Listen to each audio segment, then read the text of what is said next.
नमस्कार दोस्तों, सार्थक एकेडमी की इस क्लास में आपका स्वागत है।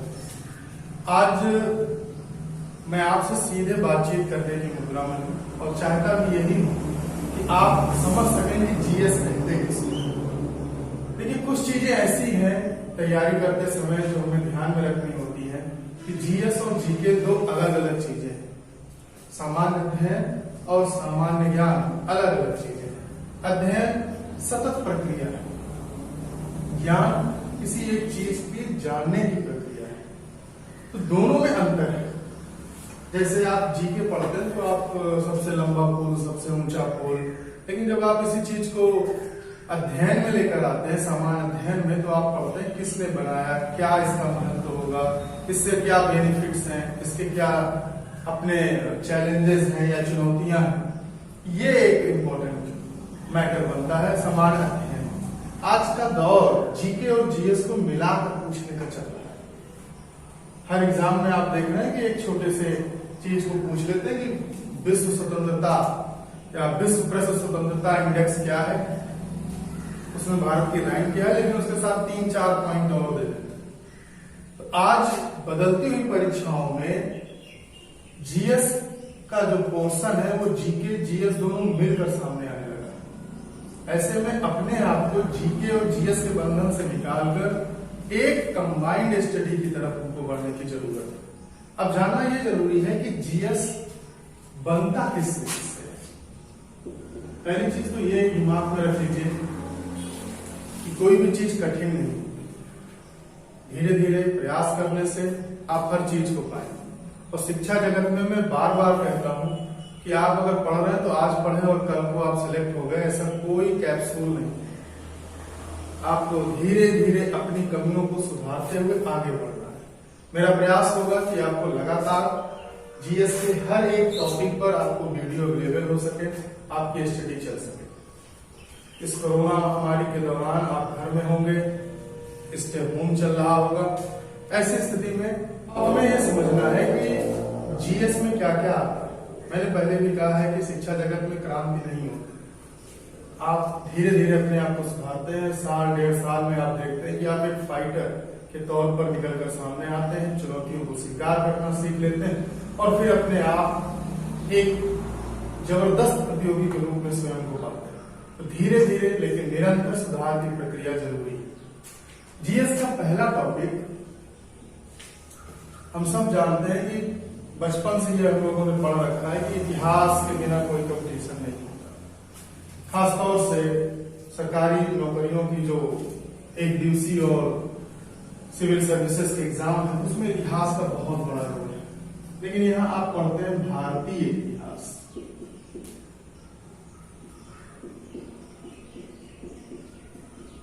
भारतीय इतिहास से तात्पर्य क्या है? देखिए, इतिहास निरंतरता और परिवर्तन की शक्तियों की खोज करना है। निरंतरता मतलब कॉन्टिन्यूटी और परिवर्तन मतलब जो चेंजेस आए, ये कौन सी ऐसी चीजें हैं जो आज मानव सभ्यता में अभी तक विद्यमान है, प्राचीन काल से लेकर अब तक, और कौन सी ऐसी चीजें हैं जो प्राचीन काल में थी लेकिन अब नहीं है। इसी को जब हम ढूंढने बैठते हैं तो इतिहास में जाना पड़ता है। इतिहास जब हम पढ़ते हैं तो इसमें 3 हिस्से, जब बाद में शुरू करूंगा इतिहास के टॉपिक को, तब मैं आपको बताऊंगा कि इसके डिवाइडेशन क्या है, इतिहास को पढ़ा कैसे जाए, वो अलग विषय है। आज सिर्फ आप जीएस का परिचय लीजिए। इतिहास का पहला टॉपिक होता है प्राचीन इतिहास। अशोक वगैरह का नाम आपने सुना ही होगा, अशोक, समुद्रगुप्त, इन सब का इतिहास प्राचीन इतिहास में आता है। फिर है मध्यकालीन,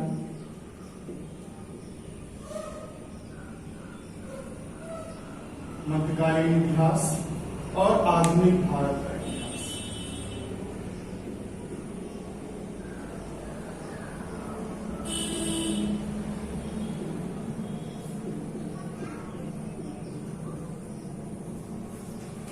इतिहास की 3 अलग अलग कालखंड हैं, अलग अलग इनकी विशेषताएं हैं, इनमें कुछ नए परिवर्तन हैं और आज के भारत के निर्माण की आधारशिलाएं हैं। इन सब को समझते हुए हम भारतीय इतिहास का अध्ययन करते हैं। फिर याद रखिएगा, हम राजनीति शास्त्र नहीं पढ़ते, राज व्यवस्था पढ़ते हैं।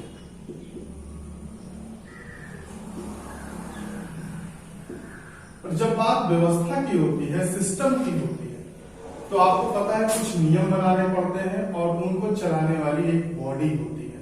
तो हम पढ़ते हैं संविधान को और शासन प्रशासन को।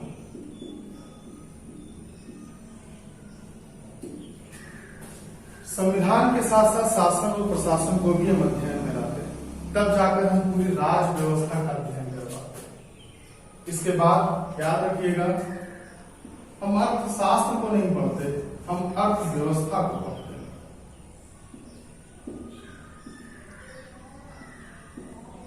हम अर्थव्यवस्था को पढ़ते हैं और वो भी भारतीय संदर्भ में हम पढ़ते हैं। हाँ, ये अलग बात है, कुछ नियम हम पाश्चात्य चिंतकों को जरूर लेते हैं, लेकिन इसमें हमारा पूरा फोकस होता है कि हम सिर्फ और सिर्फ भारतीय अर्थव्यवस्था के उतार चढ़ाव, उसकी चुनौतियों को और उससे कैसे निकला जाए, इसका अध्ययन करते हैं। चौथा है सबसे महत्वपूर्ण, सामान्य विज्ञान। इसमें विज्ञान की तीनों शाखाओं का हम अध्ययन करते हैं, भौतिकी या भौतिक विज्ञान, रसायन और जीव विज्ञान। जीव विज्ञान में भी हम भी जानते हैं, आप सब जानते हैं कि जीव विज्ञान में दो शाखाएं हो जाती हैं, वनस्पति और जंतु। लेकिन एक महत्वपूर्ण टॉपिक जो आपसे अक्सर एग्जाम में पूछा जाएगा वो है भूगोल। भूगोल की दो धाराएं हैं, एक है विश्व भूगोल, विश्व का भूगोल, और भारत।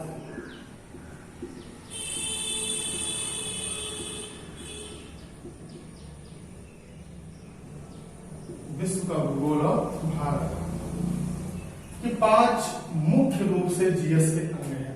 इनके अलावा बदलते हुए परिप्रेक्ष्य में भूगोल का ही वैसे एक हिस्सा माना जाता था पर्यावरण को, लेकिन आजकल पर्यावरण को एक अलग रंग में रखा जाता है और इसका क्षेत्र काफी व्यापक हो चुका है। तो पर्यावरण भी अब एक जीएस का इंपॉर्टेंट पोर्शन बन चुका है। कृषि एवं पशुपालन, ये बेसिक स्ट्रक्चर पर है, याद रखिएगा, आपको बहुत ज्यादा इसमें डीपली नहीं जाना है। एग्रीकल्चर में क्या कोई प्रजाति नहीं खोजी गई है, पशुपालन में किस जानवर की कौन सी नस्ल बहुत उपयोगी है, ये सारी चीजें इसमें पूछी जाती। कह सकते हैं कि नई जो शोध हो रही है इन क्षेत्र में वो ज्यादा फोकस पे आती है। 8वां सामान्य विज्ञान के साथ ही आप प्रौद्योगिकी को भी रख सकते हैं, टेक्नोलॉजी को, जिसमें डिफेंस टेक्नोलॉजी हो चाहे मेडिकल टेक्नोलॉजीज हो, वो आपके साथ रखी जाती है। 8वां है सांस्कृतिक पक्ष।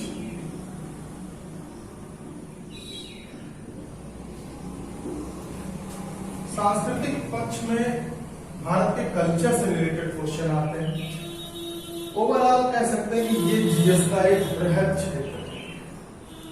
कुछ लोग यही देख के डर जाते हैं, लेकिन आपको शायद पता नहीं है कि अगर आप बचपन से आज तक देखें तो आपने हर विषय को पढ़ा है, लेकिन स्टेप बाय स्टेप पढ़ा है। एक साथ अगर आपको कह दिया जाए आपने क्या क्या पढ़ा है और एक कॉपी में उसको लिखना शुरू करें टॉपिक वाइज, तो आपको लगेगा आपने शायद सबसे ज्यादा अध्ययन किया है। अब बात आती है कि कैसे शुरू किया जाए। मेरे साथ आपको अब निरंतर पर डे आपको जो वीडियो मिलेंगे, आपको एक निश्चित अंतराल पर वीडियो मिलते रहेंगे, उनसे आप नोट्स बनाएंगे। सार्थक एकेडमी टेलीग्राम ग्रुप का अपना एक चैनल है, सार्थक एकेडमी टेलीग्राम पर एक चैनल के तौर पर भी है, जहां रोज रात को क्वेश्चंस पूछे जाते हैं। मेरा प्रयास होगा कि जो मैं पढ़ा रहा हूं उसी से रिलेटेड क्वेश्चंस आपको ज्यादा पूछूं, जिससे आपका रिवीजन हो सके। आप वहां पर आकर डे बाय डे टेस्ट दे सकते हैं, वहां पर आप आइए, अपने एग्जाम को दीजिए और अपनी, ये सब निःशुल्क है, याद रखिएगा, कोई फीस आपसे नहीं ली जा रही। यहाँ आप आने के बाद पहले दिन में पढ़ाई की, नोट्स बनाया और शाम को आपने टेस्ट दिया। आप डे बाय डे अपने आप में निखार ला सकते हैं। कोई समस्या है तो आप उसमें डिस्कशन ग्रुप में जाकर अपने क्वेश्चंस भी पुट अप कर सकते हैं, जिसका आंसर हमारी विशेषज्ञ टीम और मेरे द्वारा आपको उपलब्ध कराया जाएगा। बात होती है शुरू करने की। मैं अक्सर कहता हूं कि जिसमें आपका मन लगे पहले वहीं से शुरुआत कर दीजिए। बहुत से लोगों को अर्थशास्त्र कठिन लगता है, पॉलिटी आपको अच्छी लगती है, आप पॉलिटी से शुरू करिए, क्योंकि पहले मन को पढ़ने की तरफ एकाग्र करिए। विचारक ने कहा है कि मन सामाजिक होता है, तो हमारा प्रयास होगा कि कल से एक नई क्लास के साथ आपके साथ राज व्यवस्था पर चर्चा, और मैं पॉलिटी से आपकी क्लास शुरू करूंगा।